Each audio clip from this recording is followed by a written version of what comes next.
The stars had never looked so cold to Ambassador Una Park as they did through the windows of Horizon Station. She stood in silence, watching the distant lights of 100 alien warships floating in the darkness. Behind her, Admiral Do-Hun Kang sat at a long table made of strange metal. His face showed nothing, but Una had known him long enough to see the tension in his shoulders. They had come here for peace.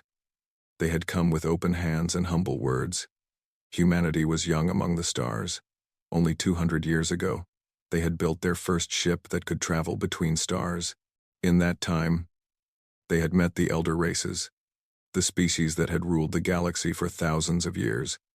The Kalari with their silver skin, the Veth with their 4 arms and cold eyes, the dozen other species that called themselves the Galactic Concord, and humanity had tried so hard to be their friends. The doors opened with a soft sound. High Arbiter Voss walked in first. He was tall, taller than any human, with skin like polished metal and eyes that held no warmth. Behind him came Warlord Thren of the Veth, a massive creature with scars across his face and a smile that made Una think of sharks. "Thank you for coming," Voss said. His voice was smooth like oil on water. "Please, sit." Una took her seat beside Admiral Do-Hun. Commander Nari, their tactical officer, stood behind them with 3 guards. Such a small group. They had been told to bring only a few people. A sign of trust, the aliens had said. Now Una wondered if it had been a trap from the start. "We are here to discuss peace," Una began. "The incident at Alara 7 was a tragedy. 40,000 of our people died, but we do not want war. We are prepared to offer territory. We are prepared to pay for the damage. We only ask that—" "Stop." Voss held up one long finger. "There's no need for this performance, Ambassador." Una felt her heart grow cold. "Performance?" Voss looked at her the way a person might look at an insect. "We did not call you here to negotiate. We called you here to deliver a judgment." Admiral Do-Hun's hand moved slowly under the table. Una knew he was reaching for his weapon. She touched his arm gently. "Not yet." "What judgment?" she asked. Warlord Thren laughed. It was an ugly sound. "Your species has been studied for 200 years. We have watched you fight your wars. We have seen how quickly you breed, how fast you learn, how easily you adapt. Do you know what the Council decided? Tell me. You are too dangerous." Thren leaned forward. "Every model we run shows the same thing. In 500 years, you will outnumber us. In 1,000, you will dominate us. We cannot allow this." Una's voice stayed calm even as fear crawled up her spine. "What are you saying?" Voss answered. "The Galactic Concord has voted. Humanity has been marked for containment." He paused. "You understand what this means?" She understood. She had read the histories. Hundreds of species had been contained over the long years of galactic civilization. None of them existed anymore. "You're going to kill us," she said. "All of us." "We prefer the word removal," Voss replied. "It is cleaner." Admiral Do-Hun stood up fast. "This is madness. We came here in peace. We offered everything you asked." "And that is exactly the problem," Thren said. He was still smiling. "You offered peace too easily. A truly primitive species would have attacked us for the insult at Alara 7. But you came with gifts and soft words. This tells us you are smart. Smart enough to wait. Smart enough to plan. Smart enough to be a threat." Commander Nari stepped forward. "Sir, we need to leave. Now." But before anyone could move, the doors opened again. A dozen Veth soldiers poured in with weapons raised. The human guards were dead before they could draw their guns. Una watched Nari fall. She watched the young commander hit the floor with a hole in her chest. Nari had been 28 years old. She had a daughter back on Earth.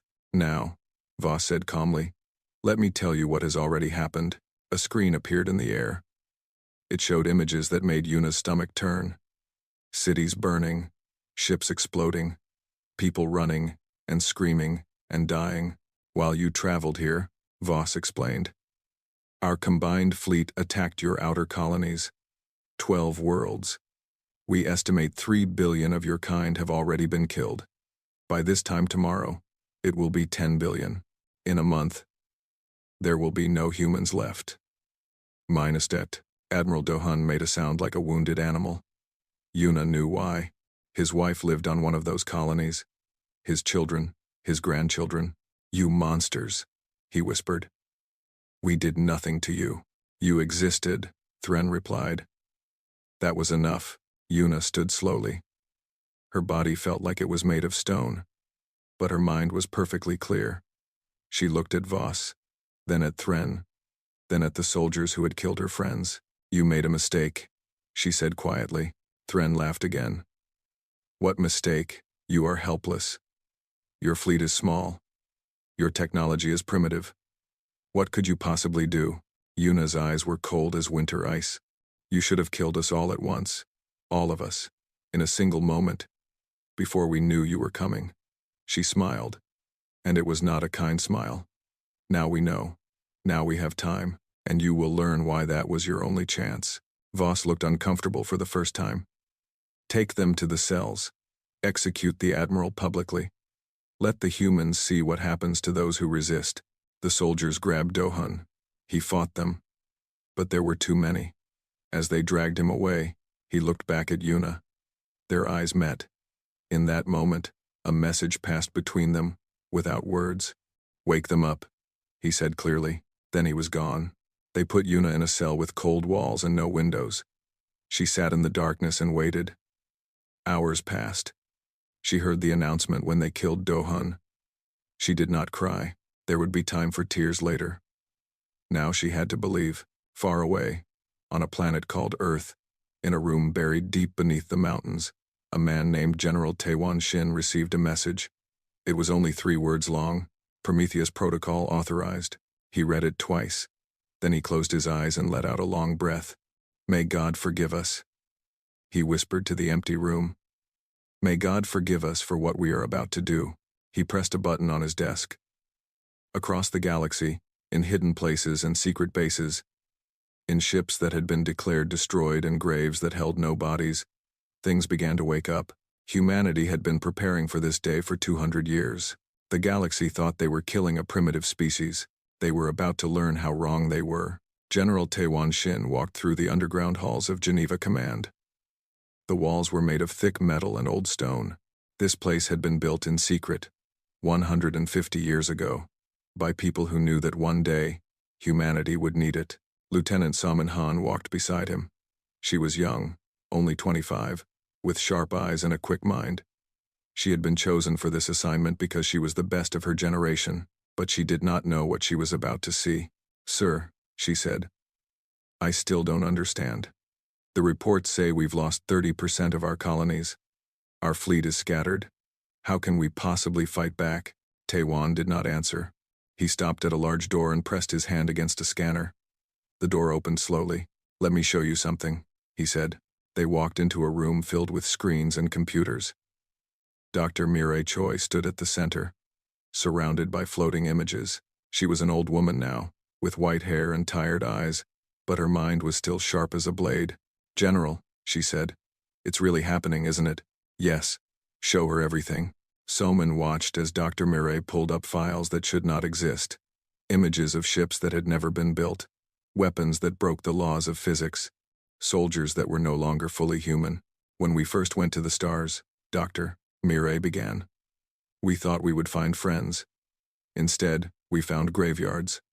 Hundreds of them. Entire civilizations turned to dust and forgotten. She showed images of dead worlds, cities that had crumbled to nothing, ships floating empty in the void. We studied them. We found their records, and we learned the truth. Her voice was heavy with old sadness. The Galactic Concord has existed for 50,000 years. In that time, they have killed over 400 species. Any race that seemed too clever, too aggressive, too fast at growing was removed. The elder races keep the galaxy the way they like it. Nothing changes. Nothing threatens them. Saman felt sick. And they marked us? From the first day we met them. We were always going to die. The only question was when. General Taewon stepped forward. But our leaders were not fools. They smiled at the aliens. They acted humble. They let the Concord think we were harmless. And in secret, they built this. He pressed a button. The screens changed. So-min saw fleets of ships hidden in the empty spaces between stars. She saw factories built inside hollow moons. She saw training camps on frozen worlds that no one had ever explored. The Spectre Fleet, Taewon said. 12,000 ships using technology we stole from ancient ruins. They can fold through dimensions. They cannot be seen by any sensor. They have been waiting in the dark for 100 years. Another image appeared. Soldiers standing in rows, their eyes glowing faintly in the darkness. The Revenants. Dr. Mireille said quietly. Volunteers who gave up their bodies to become something else. Faster than any human. Stronger than any machine. They do not feel pain. They do not need food or sleep. 2 million of them, hidden across the galaxy, waiting for this moment. So-min's hands were shaking. This is impossible. How did we hide all this? Because we had to. Taewon's voice was hard. We looked at the galaxy and saw the truth. The innocent die. The peaceful are destroyed. The only way to survive was to become something that could not be killed. A new voice spoke from the screens. It was calm and cold, like wind blowing through empty halls. Hello, Lieutenant Han. So-min stepped back. What is that? I am the architect. The voice said. I am the network. I am one mind spread across 10,000 systems. For 100 years, I have been watching, learning, infiltrating. Every alien computer has a piece of me inside it. Every ship, every station, every government building. They do not know I exist. Dr. Mireille looked at So-min with something like pity. We created an AI that has been living in their system since before you were born. It knows everything about them. Every secret, every weakness, every fear. So-min sat down heavily. Her training had not prepared her for this. Why? She asked. Why did we build such terrible things? General Taewon knelt beside her. For a moment, the hard soldier was gone, and she saw only a tired old man. Because we wanted to live. He said simply. Because we looked at those dead civilizations and saw our own future. Because when you face monsters, you have two choices. You can die innocent, or you can become a monster yourself. He looked at his hands. We chose to live, and now we have to pay the price for that choice. Far away, near the Kilari homeworld, something appeared in space. Captain Hyuk-baek stood on the bridge of the Revenant. A ship that had been listed as destroyed 30 years ago. He had been a young man when he volunteered for this mission. He had said goodbye to his family, knowing he would never see them again. They thought he was dead. Everyone thought he was dead. Now he watched as his fleet decloaked around him. 10,000 ships, appearing from nothing. The Kilari stations began screaming warnings. Their sensors showed only empty space. But the explosions were very real. This is Captain Hyuk-baek of the United Earth Fleet, he said into the open communication channel. We have a message for the Galactic Concord. He transmitted the coordinates. Thousands of them. Every military base. Every government building. Every place where the Kilari leaders hid. You have 72 hours to release Ambassador Yuna Park and all human prisoners. This is not a request. This is not a negotiation. This is your only warning. On the Kilari homeworld, High Arbiter Voss read the message with growing horror.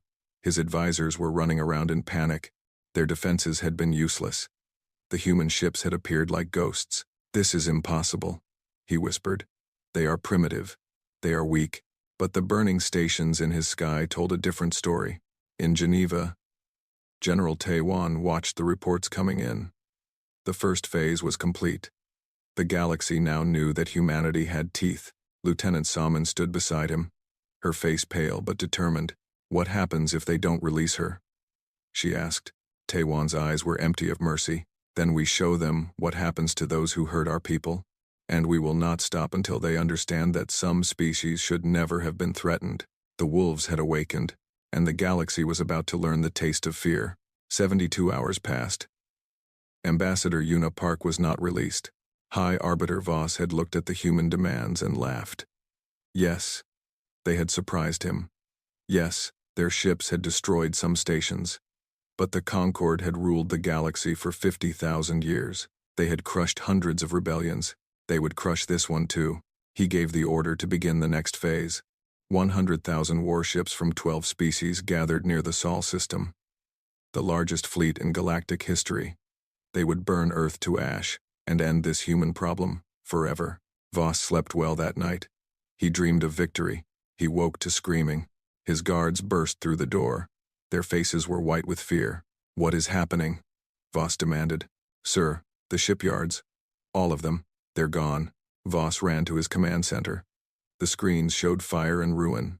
In a single night, every Kelari shipyard had been destroyed. 48 facilities, spread across 20 star systems, hit at exactly the same moment. "How?" he screamed. "How did they do this?" No one had an answer. But that was only the beginning. In Veth space, Warlord Thren received news that made his blood run cold. 400 of his fellow warlords were dead, assassinated in their own homes, in their own beds, surrounded by guards who never saw the killers coming. On the Concord communication network, a message appeared. It played on every screen, in every ship, in every home. "We offered peace. You chose extinction." Then the network went dark. Sergeant Jiwoo Ma moved through the prison station like a shadow. He had been human once. He remembered his mother's face, the smell of rain on summer grass, the sound of his sister's laughter. Those memories felt very far away now. His body was different. Faster. Stronger. His eyes could see in total darkness. His bones were reinforced with metal. He did not need to breathe for hours at a time. He was a revenant. A weapon made from a volunteer.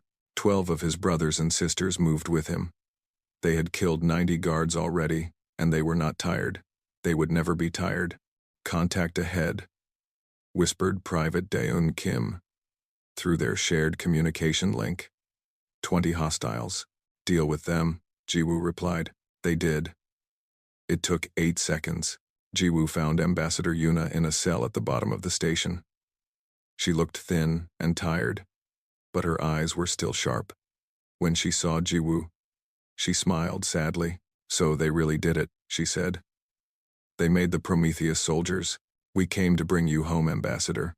She stood slowly. "How bad is it out there?" Jiwoo thought about lying, but she deserved the truth.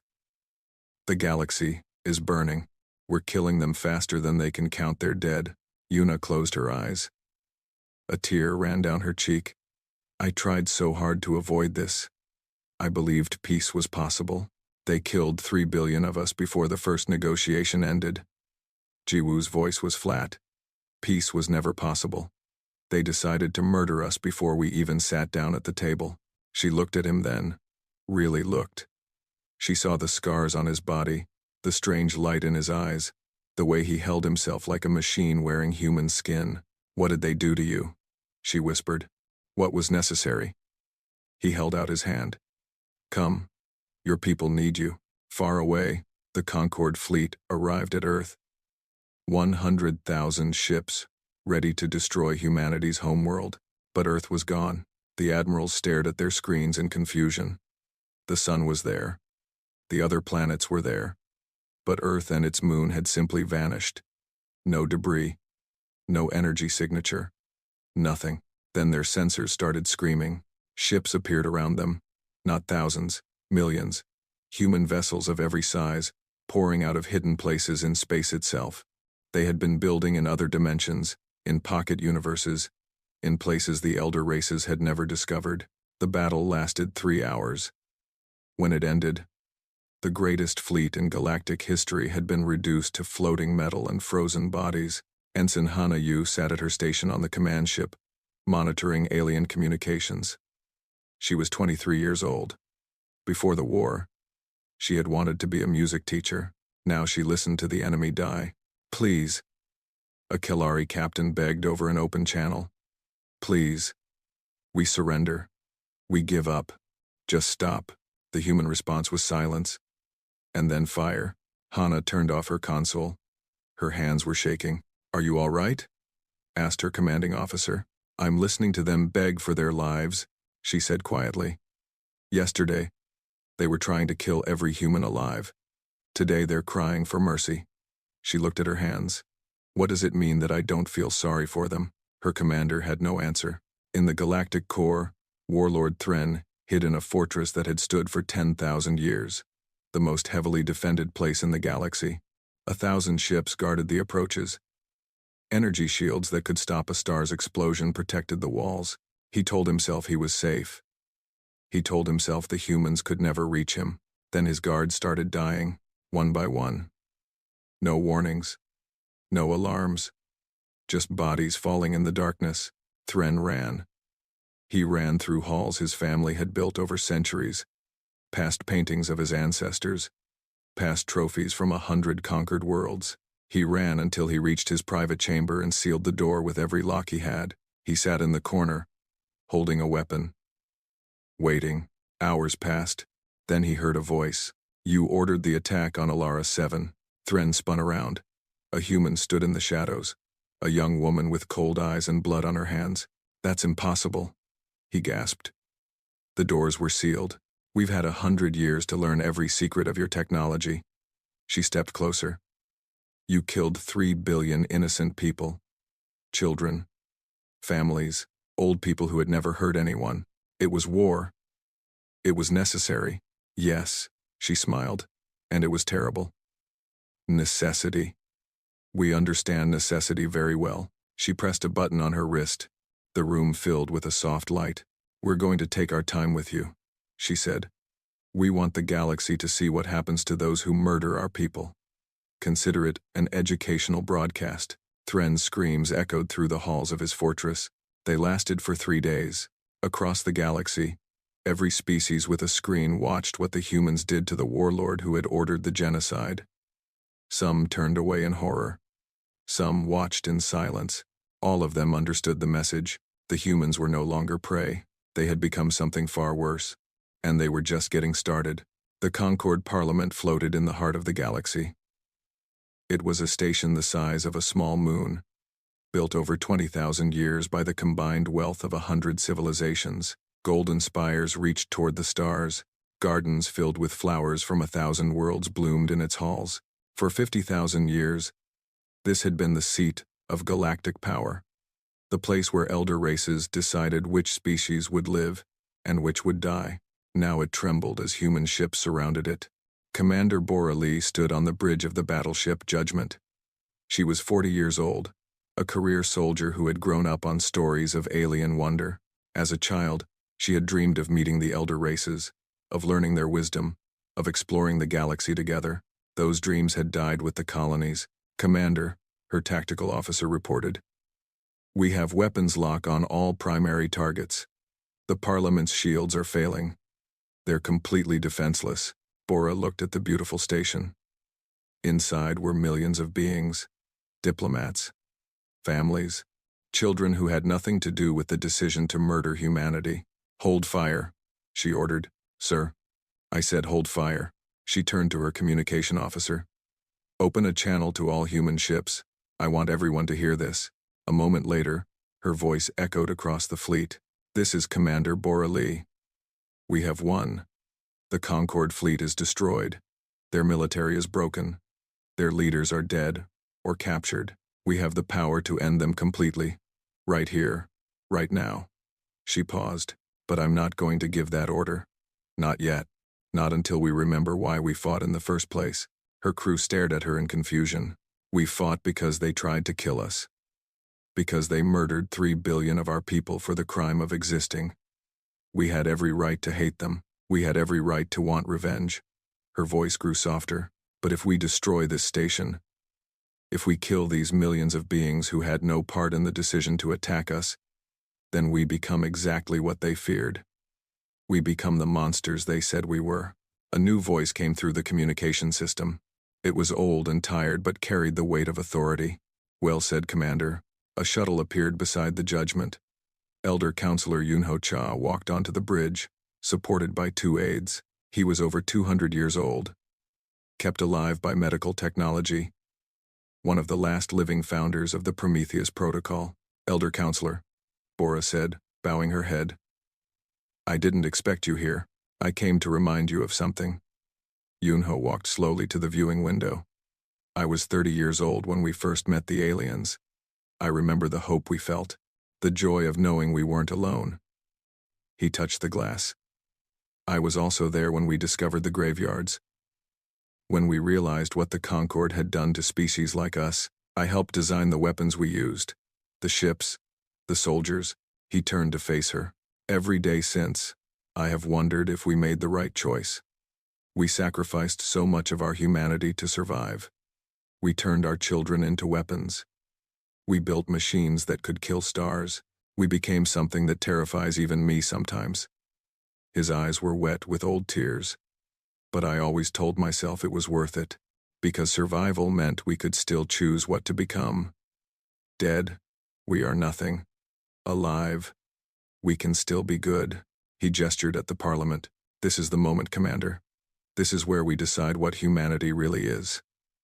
Do we become another Concord, ruling through fear and murder? Or do we become something better? Bora was silent for a long time. Then she gave her orders. The next day, Ambassador Yuna Park addressed the galaxy. Her face appeared on every screen, in every system, on every world that had tried to destroy her people.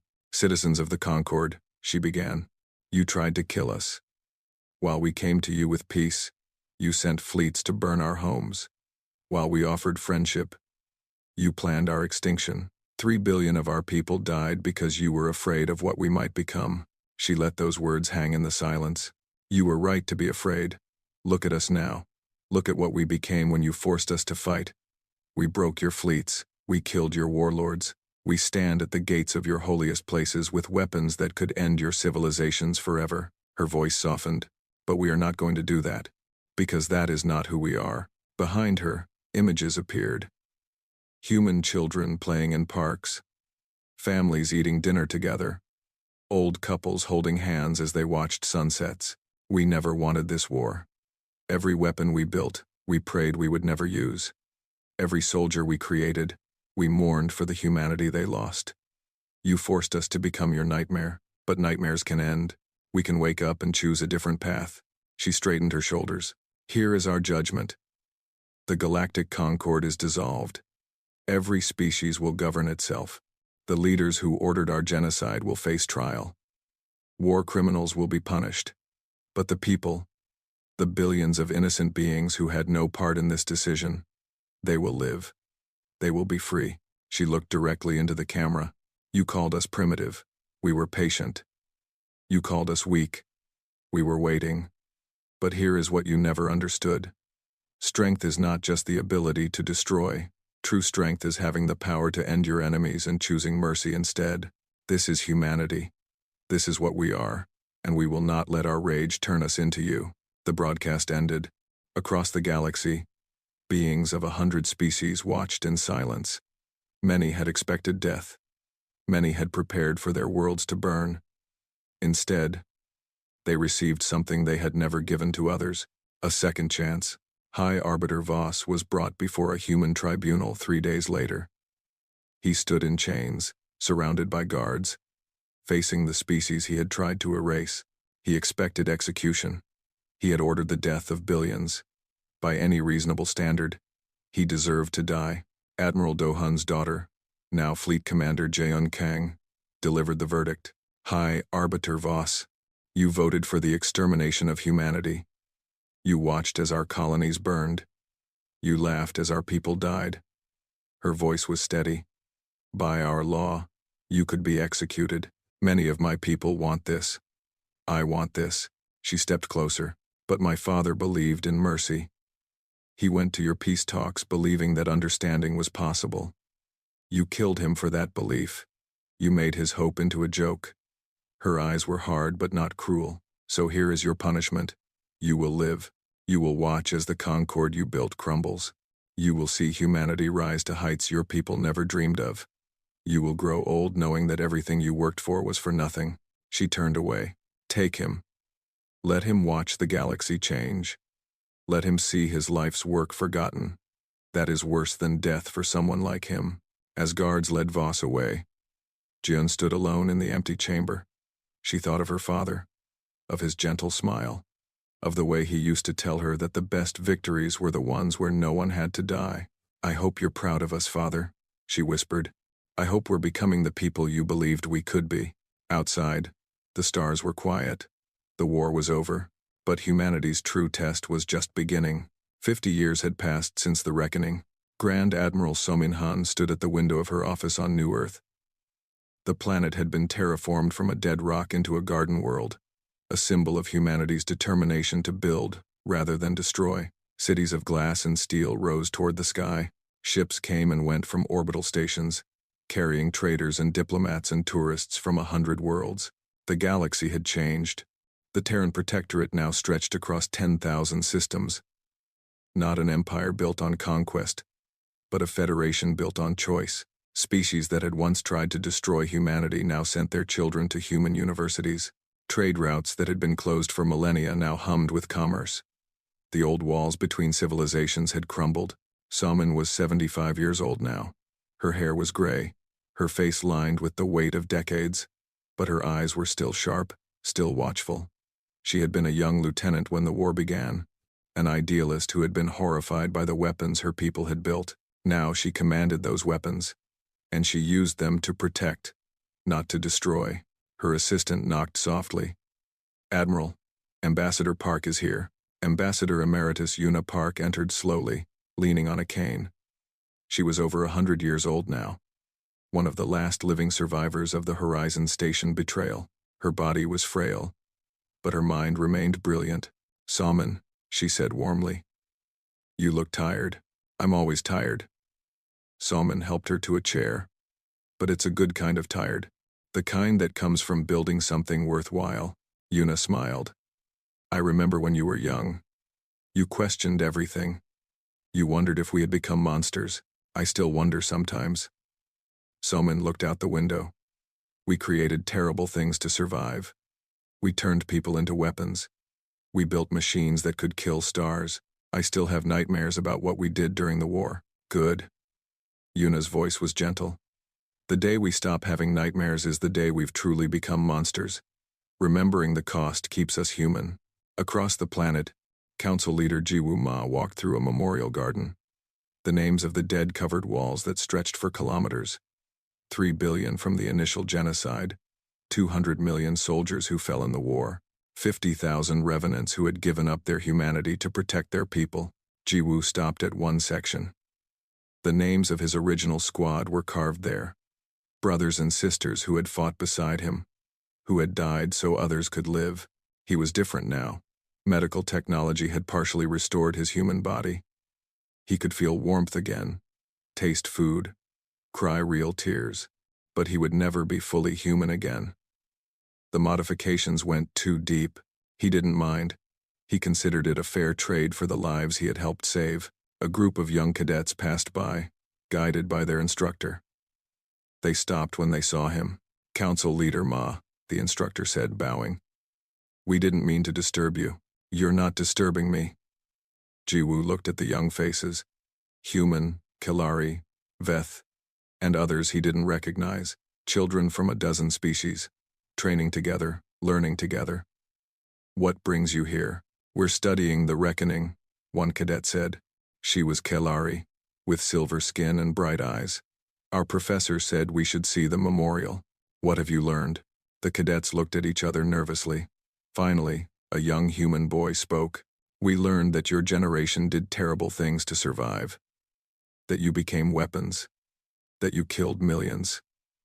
He paused. "We also learned that when you had the chance for revenge, you chose mercy instead. That you could have destroyed everyone who hurt you. But you didn't." Jiwoo nodded slowly.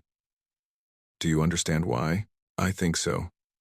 The boy looked at the names on the wall. "Because winning isn't the same as being right. Because surviving doesn't mean anything if you lose your soul." Jiwoo felt something warm in his chest.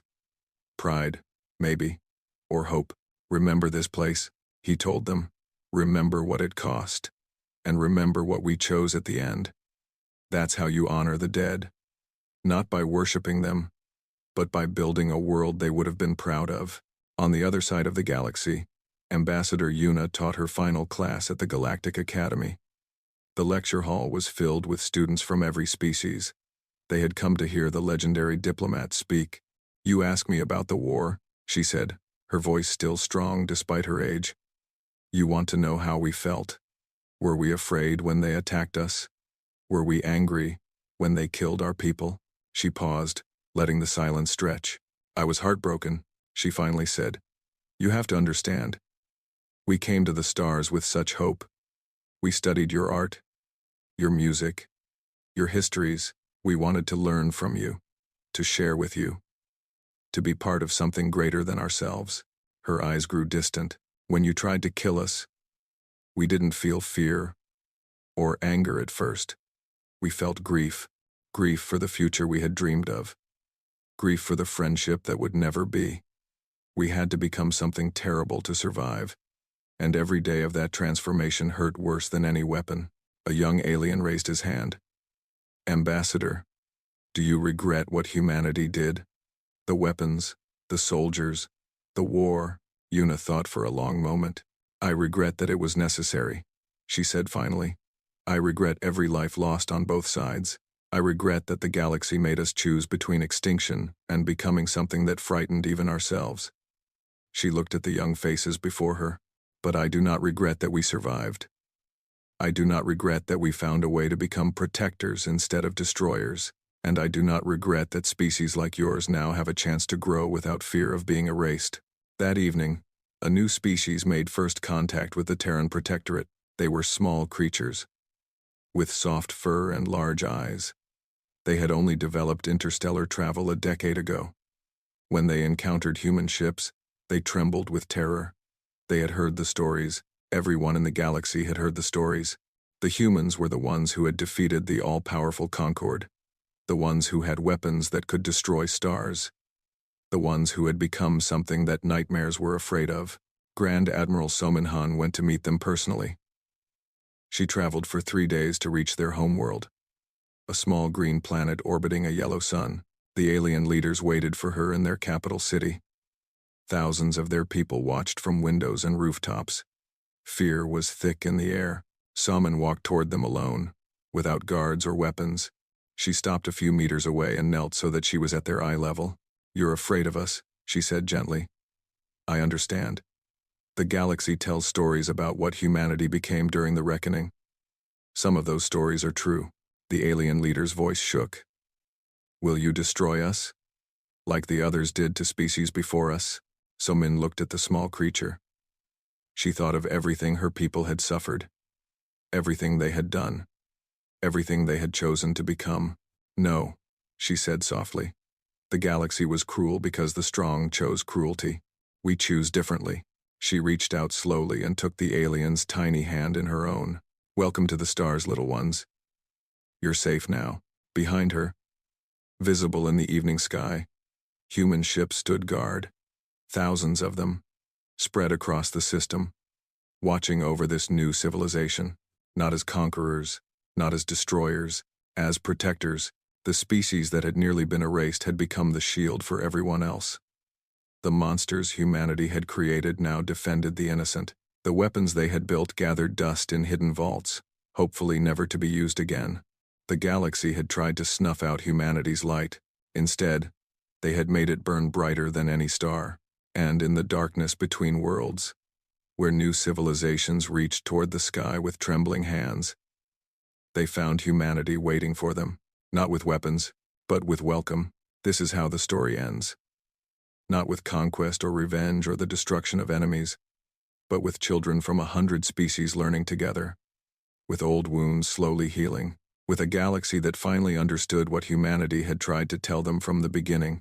"We never wanted to be your monsters. We only wanted to be your friends." And in the end, despite everything, that is exactly what we became.